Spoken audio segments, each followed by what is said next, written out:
Today on Monkey Life, Alison receives footage of an abandoned pet tamarin monkey rescued by the RSPCA and in need of a home. That's just very sad and tragic.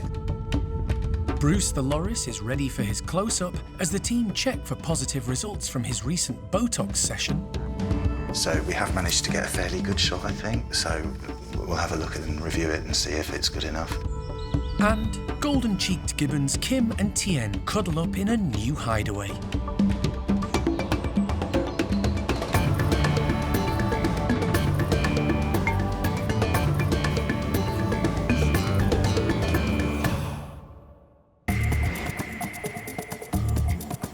Monkey World in Dorset, very deep in the English countryside, is the largest sanctuary of its kind on the planet.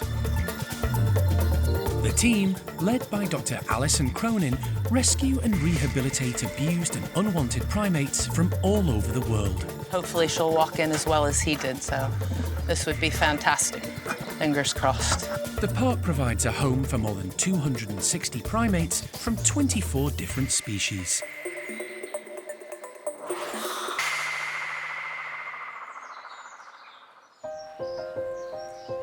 It's Friday afternoon, and Alison's just finishing up a phone call with an RSPCA officer from Wales who she's worked with before.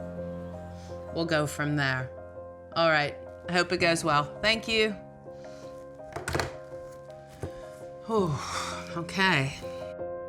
It's disturbing news. The animal welfare officer has been alerted by a local landlord whose tenant has moved out, leaving behind what he thinks is a red-bellied tamarin. The tenant has left no instructions and has effectively abandoned the tiny primate. If that's the case, of course, this is a big concern. You know, the tamarin requires specialist care, companionship, an indoor and outdoor enclosure, and it sounds like everything is wrong with this individual, so I'm quite concerned, but I can have a look at some of the images now just to see. The RSPCA officer has sent Alison photographs and some phone video of the monkey. And it is a red-bellied or white-lipped tamarin in what appears to be a cage inside of a bedroom. So that's just crazy. There's an empty, filthy food bowl, a water bottle that's almost empty, and then one that's completely empty. And that's just very sad and tragic. Alison can't ignore a primate in such desperate need. She's agreed to take the tamarin until the authorities come to a decision about its future. We've got marmosets racked and stacked here at the park from the British pet trade, and even throughout the last year and lockdowns and so on, I still have emergency rescues coming in. We'll definitely find some place to put him or her. At least we can get the tamarin here to the park, feed it properly, look after it and assess it and get the vets in to do a health check on it. But it's awful. The small monkey team has been alerted, and it's all hands on deck to prepare a temporary home for the tamarin. We've got the end bedrooms at the domestic marmoset house, which have served as a bit of a welcome rooms for quite a few newbies over the last sort of few months. We've had capuchins in here, you know, we've had Lima in here, we've had a lot of different bits and pieces, so we're currently, refurbing them and making them tamarin friendly. The red-bellied tamarin, a native of the Amazon rainforest, will be an unfamiliar addition to the small monkeys already at the park. So the tamarin we're getting in is actually a species we don't currently have at the park. We've got the pair of cotton tops is what we have at the moment, Uncas and Mo. We rarely get pet trade tamarins. So it'll be interesting to see if we can dig into where exactly she's come from, who's sold her, who's breeding them, and try and find out a bit more about her. The team have a very tight window to get everything ready. Alison has just received confirmation from the RSPCA.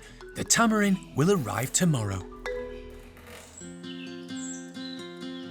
Over the last few months, a new house for Enzo's group of woolly monkeys has been taking shape. It's now nearing completion. With the troop outside enjoying breakfast and a little early morning fun, Alison and the woolly monkey team are going over some last-minute details. They want to ensure everything is just right.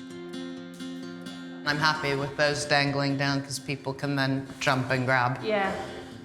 The park has cared for woolly monkeys for almost 30 years. Enzo, come up here. Honing and developing their care and understanding of this complex species. The new house is a result of all that experience and a great improvement on their current residence.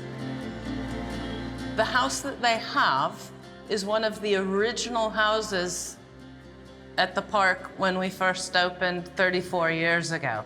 So, I mean, it's been refurbished over the years, but the fact is that it's small. And what we know about our woolly monkeys, and perhaps why we're the sole survivors keeping woolly monkeys in the zoological world in captivity, is that they suffer really badly from hypertension or high blood pressure. And that's a result of stress and social stress. So trying to get 4 feisty ladies all living together in quite a confined area, and one young but adult male who's not the most experienced leader. We've been having problems with them with high stress, and I'm hoping that this will resolve the majority of the social stress and issues when the ladies start swinging their handbags. And it's just beautiful. It feels really nice in here. The new house won't just be a boost for the residents, but for the care team too. They've had a fraught few weeks following a medical emergency when 6-year-old woolly Oriana underwent a high-risk caesarean section to deliver her baby. The infant didn't survive, and Oriana's life also hung in the balance. But now, thanks to the dedication of her carers and the vet team, she's on the road to a full recovery. We obviously are very relieved. No one ever wants to lose one of the animals that they care for. We were worried for Oriana because this was her first pregnancy, and she is a young female. So, we were very concerned that, of losing her. We did have the very sad outcome that we weren't able to save her baby. But thankfully, she's been on the up and up since her surgery, and she's doing really well. Which, she's a very strong little monkey, and we're very lucky to still have her because we were very worried about her. And there could be some additional news about another of the group's females, Isla. We have our suspicions that she could be pregnant. We're seeing a few things like her belly's getting a little bit larger, she's looking a little bit greasy, and we are noticing that she's starting to drink a little bit more, which is a sign that they're, especially towards the later stages of pregnancy, their water intake does increase. And so because of these, we're just keeping a close eye on her, making sure that she is comfortable and everything's okay, and how she's doing in the group, and making sure she's getting enough food if she does have, a baby on board as well. And here she is here, wondering what's going on. Isla's given birth twice before, but rejected both of the babies. Although not 100% convinced she's pregnant, the team will keep a very close eye on her in the coming weeks. As for the rest of the group, especially the younger members, they love life in the large outdoor enclosure. And in a few days' time, they'll be able to experience their spacious new indoor enclosure too, when they move into their new home. It's been a week since Bruce, the slow loris, underwent an unusual surgical procedure. He was given a Botox injection to try to reduce a large swelling on the side of his face, caused by an enlarged salivary gland. The hope was it would paralyse part of the gland and stop it filling with fluid. The team are anxious to see if it's had any effect. The vets reckoned that it would take a few days before we saw any difference, if indeed we would. And, it's sort of over a few days when you see it every day. Is it smaller? Is it better? You're not sure. So what we want to do is actually take a good photograph so that we can compare it to the photographs that we took last week, so that we can have a really objective look at it and say, yes, it's bigger, yes, it's smaller, or no, it's the same. So that's what we're trying to do, is to try and get a really good look at it, a proper image that we can compare. There's just one problem. Lorises are nocturnal. Of all the primates in the park, these guys are the only ones that live completely at night, and that's where their activity peaks. So we have to replicate that by working in the dark, which is fine. We use red lights, which the loris can't see. But it makes other things that we do with the other primates, like taking photographs, examining them, that much harder when you're doing it in the dark. Asking them to wake up in the daylight is you know, sometimes they'll wake up early, but it's unusual. So that makes things just harder. It means Nick and Saffron have to wait until 10 o'clock in the morning, when the red lights come on in the Loris house, a signal for Bruce to wake up. But Lorises like to do things in their own time. We're just waiting for Bruce to come down to the forage basket where we've put some insects. Like everything with the Loris, it is a waiting game. They can be pretty quick when they want to be, but more often than not, they live up to their name and they do everything very slowly. To get a decent picture, Nick and Saffron need to get close up. Nick has an additional headlamp to help. Yeah, I'm happy with the photos that I got. So we have managed to get a fairly good shot, I think. So we'll have a look and review it and see if it's good enough. If not, we'll try again later. Saffron has also shot a short video on her phone, giving a clear view of the lump.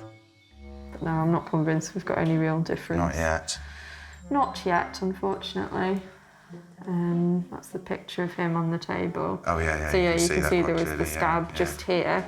But on our images that we've just taken, I do feel that we're potentially a little bit better. Yeah, I think there's a bit of a more of a gap there or something, isn't there? No, it does look like it. Maybe more Botox, so we'll send that over to the vet to review and see what they decide. OK, great. Not the results they were hoping for just yet. We haven't quite seen the such a excessive reduction that we were hoping with regards to the swelling. It is still very prominent, it is still very much there, but we are maybe seeing just a very gradual decrease. Bruce may need a second Botox procedure. The team will keep monitoring him for any changes before deciding whether to continue with the treatment.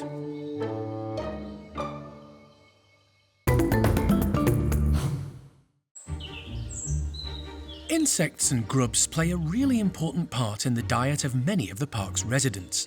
In the wild, most primates hunt out termites, ants, and other insects. Today, two troops are in for a creepy, crawly bonanza. Alison has received a donation of hissing cockroaches. Lots of little tiny runners, lots of huge ones that when you touch them, they hiss at you, they cling to you. They're just awful. I think it might be interesting to see all of our big tough guys like Gordon and Amy and the bachelor chimps, all of them that are so full of bravado. Let's see how tough they are when they confront Madagascan cockroach, because these guys, look at that. It's just gnarly. The three orangutans in Gordon's group will get theirs in a sealed tub in their playroom, courtesy of Jeremy. Come here, you. Get on there. It's enrichment. Behavioural enrichment. For me and you lot, they couldn't give a damn. While over at the Bachelor Chimps, primate care team member Sean has a similar plan. I think seeing this, they are going to be absolute crybabies over it, but then you'll have some of the little tougher guys like Seamus and Sammy. I think they'll love these, to be honest, but we'll see how it goes. Jeremy opens up the playroom for the orangutans. First to investigate is the park's largest primate, 100-kilogram Gordon. He takes a good long look from a distance. A quick display to demonstrate how big and strong he is, and he skedaddles. He's not going anywhere near the cockroaches. At the Bachelors, the excited group have been let back into their playroom. They quickly gather around the tub of cockroaches. But before anyone can examine it further, Gypsy takes command and carries it off back to the bedrooms, leaving the others scratching their heads.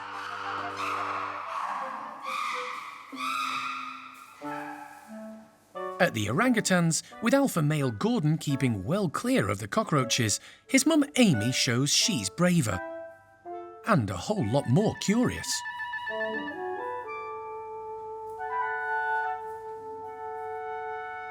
She lifts the lid and takes a good look, but that's as far as she goes.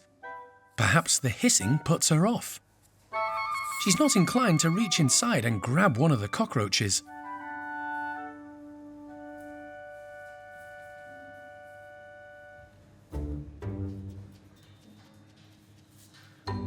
Back at the Bachelors, Pandora's box has been opened and the cockroaches are on the loose. Keeper Sean attempts to demonstrate the bugs are harmless, but the chimps aren't convinced. Sammy puts himself in charge of pest control, opting to play with the critter rather than eat it. It's not quite what Alison had in mind. And with none of the primates keen on the creepy crawly menu, it's left to the primate care team to catch them. The variety of species and group dynamics at the park makes a one-size-fits-all approach impossible. This means each enclosure has to be adapted to work for the individuals living there. It's an important part of the primates' general health and well-being. And it certainly keeps the maintenance team and the care staff on the go, as they constantly change things round to ensure life is interesting and fun for all the residents. For all of the primates here, life in the wild is varied, and there's a never-ending stream of things that are keeping them on their toes, keeping them not necessarily amused. It can be things that are negative as well. It can be things that are happening to them that they have to react to, and that's all part of a natural lifestyle. In their outside enclosures, they're big, planted, quite naturalistic enclosures. They have rain, sun, lightning, thunder, other animals that they can hear in nearby enclosures, or wild animals like the deer coming near to them. So they're experiencing a lot when they're outside. But we really want to try and make the environment a bit more enriching and a bit more stimulating for them. So there's a massive variety of enrichment that we do here at the park. For the park's gibbons, it's all about making life in the trees as accessible and interesting as possible. A fun idea to engage golden-cheeked pair Kim and Tien has been in the air for the last few days, and today it's coming to fruition. A friend of the park has donated a large hot air balloon basket, and specialist climbers are busy installing it high up in the tree canopy in their enclosure. It could make a perfect shelter, or perhaps somewhere the couple can relax. It needs to be securely tethered first, but with no balloon attached, once installed, it should stay put. As soon as the slide is opened, the pair dash outside, curious to see what's landed in their enclosure. The substantial basket grabs their attention straight away, but they're not sure what to make of it. Kim has never seen one before. Tien, however, may retain memories of something similar from when he was living with his parents, Peanut and Peng Yo, in their outside space. He checks out the basket from all angles to make sure it's harmless. Female Kim keeps a safe distance, leaving her partner to assess the situation. It doesn't take long for Tien to realise the basket doesn't pose a threat and actually makes a great chill-out zone. Gibbons are arboreal, meaning they spend all of their lives in the trees, eating, sleeping and socialising. The basket makes a perfect and comfortable hangout. It'll come in handy as a shelter too, should the weather change. Tien is taking full advantage of the space, and his relaxed approach eventually entices Kim to check it out too. A reassuring cuddle, and the loved-up pair will enjoy the basket for years.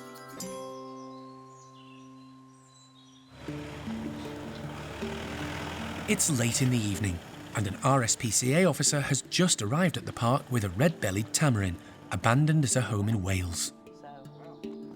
Here we are. Oh, wow. Okay. First impressions of the small primate aren't good. Sweetheart. Yeah, beautiful, aren't you? Don't know if it's male or female yet. There's an injury potentially on the left foot, so we'll have to have a look at that. Really concerned about what her nutrition was. The environment was appalling. A bit concerned about how her guts and her stomach and her digestion is, but let's get her over to the house right now. The team want to settle the tamarin into its new home as quickly as possible. They've prepared a bedroom at the marmoset complex, where they'll be able to observe and assess the animal over the next few hours. He or she will need time to acclimatise to the new surroundings, and a lot of noisy neighbours. Steph takes the opportunity to weigh the tamarin before offering it some tasty waxworms to eat. Look at that. Feed Oh me. my goodness. Hungry. Tasty. Oh, good girl. She's starving. Yeah. She looks ravenous. Her behavior is very clear that she hasn't been fed properly. I mean, she doesn't look scrawny, although the legs and the tail do, but she's sort of bloated. But that might be a sign that she's eaten too much of this dry prep diet in an inappropriate way and is now sort of bloated. It'll be interesting to see what she's like in the coming days. Steph moves the tamarin into the prepared temporary bedroom. Fingers, thank you. Hi, do you want to come out? You'll be okay. The small monkey is relaxed and confident enough to explore, even with Steph still in the bedroom. She's not sure of its sex, so takes a good look. Yeah, she's female. Steph shares Alison's concerns. She's interesting looking. She looks quite ratty. She's got missing bits of fur here, there and everywhere. Nails look overly long, particularly on her feet. Looks to be a girl. Yeah, had a pretty good look, and yeah, it looks like we have got a female. A very strange stomach. She's quite big and swollen and built a bit oddly. Whether that's just bad diet, bad nutrition.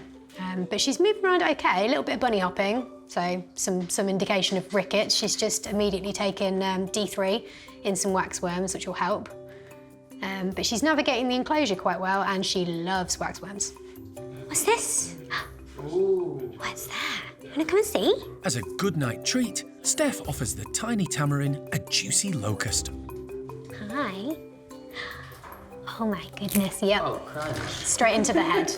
The team will keep a close eye on the new arrival over the coming days and monitor her health and diet before deciding her future.